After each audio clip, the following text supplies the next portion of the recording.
Welcome to The Artist Matters.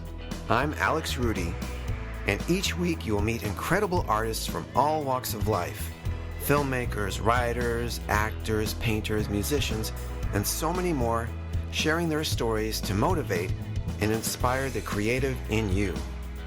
Whether you're doing it for fun or looking to make a living, this show will help you on your journey to bring out the artist within and letting the world know that your art matters.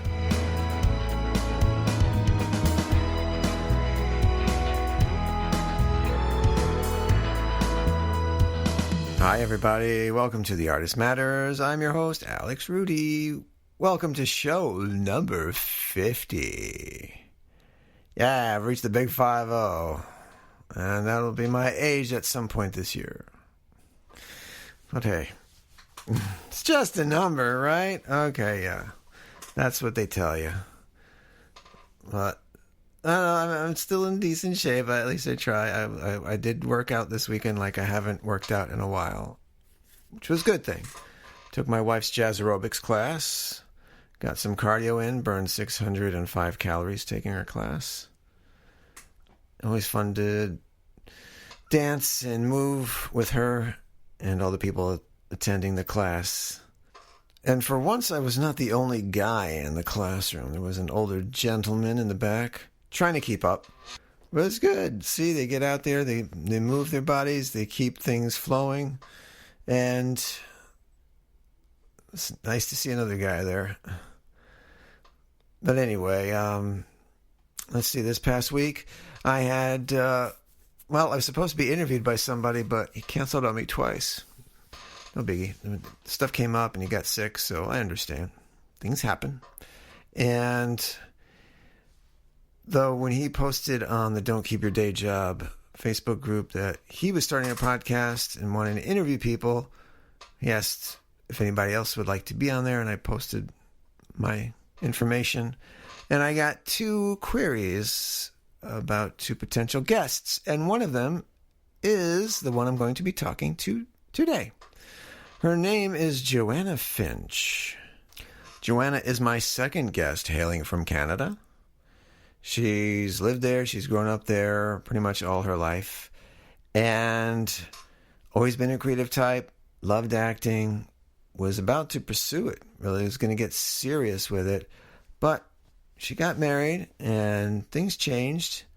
She moved back to Canada, to an area where there wasn't really a big art scene, and then eventually moved out of that area and then to another part that she helped carve out a little artistic scene, joining a choir and forming bands and performing in some theatrical productions, some cabaret, some dinner theater, and of course her forte, music. She plays several instruments, including the viola, the piano, and the flute, and the ukulele. She even has a song that was used in the MTV show The Osbournes.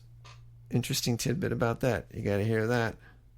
And you also hear her go into the 3 unique women that comprise her and what they bring to the table artistically. Kid you not. She'll go into that. They even have names, and it's quite fascinating. These little facets of her personality. She does a little bit of a character voices in the episode, and you'll even hear her sing a few times in this interview we do. There's a lot. She's very spiritual. She even gets a little political. First guest to do that. It's a very engaging conversation, as I'm sure you're gonna enjoy this. So, here we are, show number 50. And my guest today, Joanna Finch.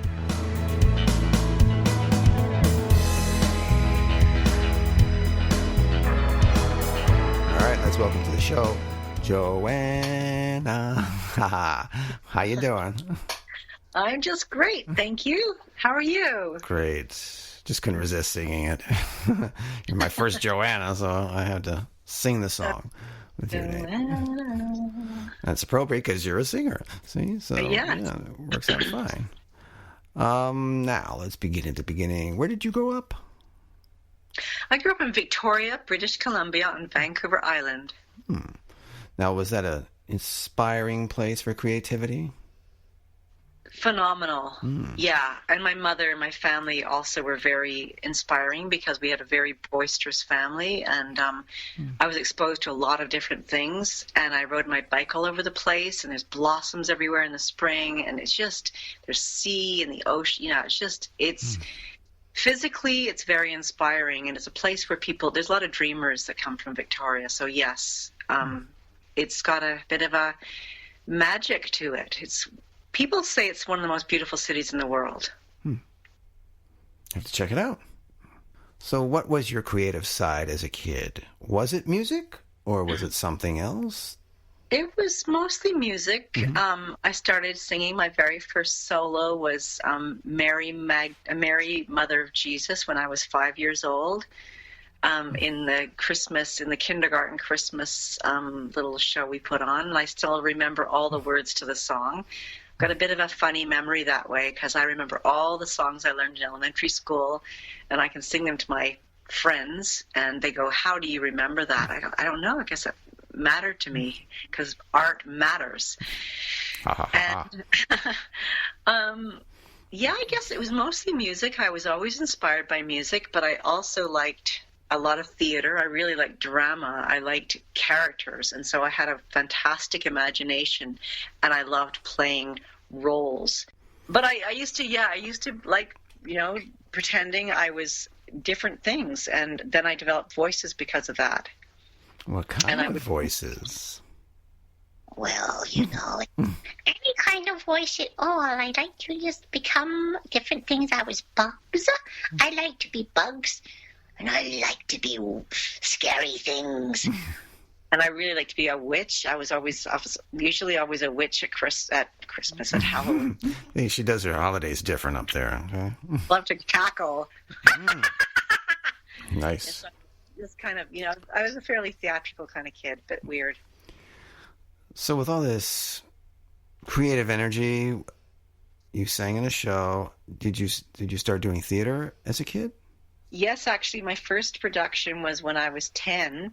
My mother had sent my sister and I to Bastion Theatre to audition for a play because my sister had theatrical ability. But I don't know why. She brought me along, and I ended up trying out for all the parts. Got really carried away, and I got the part of Clancy, the magic elf, the elf with the magic hat for the Shoemaker and the Elves, and there were several weeks we performed it at Newcomb Auditorium at the theater in Victoria, and it was my first thing. And then I went through, I was in high school plays. I got the lead part in a bunch of high school plays and planned to go to acting school. I had every dream to go to acting school, and but I never went. Why? Well, I along the way, I had been singing my whole life. I sang in choirs, and I started writing songs. I think I wrote my first song when I was about 10.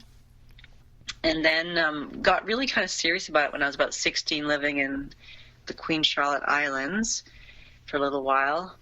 So I was really afraid. I used to get like severe anxiety about singing in public. Like it would just make me quiver and shake. And so I thought the only way to get over this is to go to acting school so I could gain confidence, so I could become a singer.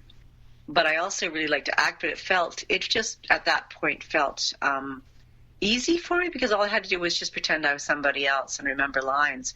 But singing meant that I had to really tap into my truth, my authenticity. And I think it was just, there were reasons I've come to understand now from some of my early childhood trauma why that was so scary and so unsafe for me. Anyway, that's a bit of a divergence, but yeah, I really wanted to go to acting school, and I applied to Stanislavski School in San Francisco, and I was accepted. And then I met the man of my life, and he whisked me off to the wild, wildy place of Cayucit, where we lived for 5 years and had 2 babies. Where's And Cayuga? what? Where is that, Cayuga? Cayuga, yeah, it's a little fishing village on the west coast of Vancouver Island. It's only accessible by boat or by seaplane. It's about a 10-hour drive from Victoria and 2 hours in a logging road and then an hour by speedboat. And you end up at an archipelago in the middle of nowhere. And it's mostly all First Nations people with a few families of other Western, Caucasian descent. And so it was incredibly isolated. So during this time you're with him and you have kids, are you writing music? Are you auditioning for any local theater or anything like that? Unfortunately, no, there was absolutely nothing like that up there, as it's completely bereft of any kind of artistic thing. So I led a sort of like an aerobics class for a while up there, and I wrote some songs. I think I wrote a little bit when I was there, not really very much. I was given a dulcimer. He gave me a dulcimer for Christmas, and it's only got 3 strings, and I was way too jazzy for that, so I wasn't capable of getting the music out of me that wanted to come out. So, yeah, it was a fairly dry period of my life. So then when did it not get dry? How long after that? We moved when my eldest daughter was, how old was she? She was 3.5, I guess. We moved to where I live now. And I've been in that house ever since. It's a place called Cumberland on Vancouver Island. It's a very hip and groovy town now, but when I moved here, it was like an old mining town where it was pretty depressed and there wasn't much going on. So I was one of the sort of cultural emissaries who brought all sorts of action here, from medieval music to cabaret burlesque stuff. But so I moved here and I felt like I've been let out of a cage. I just started to really, I joined a choir, first of all, a classical choir, and that felt really good to be singing the music I was familiar with. I didn't mention earlier, but I sang in classical choirs all through my youth. Very difficult choirs with 8-part harmonies, and had incredible musical training. And I studied viola and piano, and took a lot of classical voice lessons all through my youth until I was about 17. And so I had a pretty good foundation, and viola too. So I started playing my viola again, and then I joined a band. It was a dance band, and it was incredible. That's when I started writing music, really writing music, because I had a reason to write. I'm one of those kids. What was the band called? It was called Actual Reality. I like that. I know, it's funny name. What kind of music did they do? Well, I wrote a cabaret song called The Black Widow's Tango for that. Periodically I find myself in loneliness. I want your limber limbs. Anyway, I've got a video of that on YouTube. I saw that. That is awesome.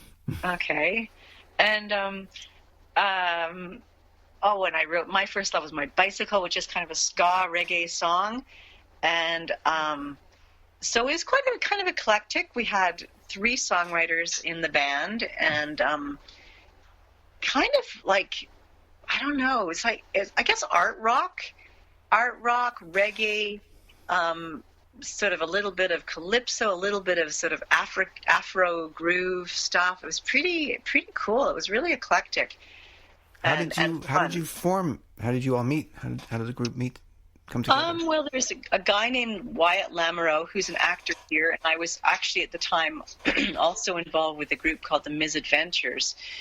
Okay, I'll go backtrack a little bit. I joined this choir, and then I started taking classical voice lessons again, and then I met this woman named Judy Norbury, who I saw her singing, and she lives in a wheelchair. She grew up in India, and where she contracted polio, and she was just so incredibly, just singing from her heart. I thought, wow, she's so inspiring. So I got to be friends with her, and I started playing.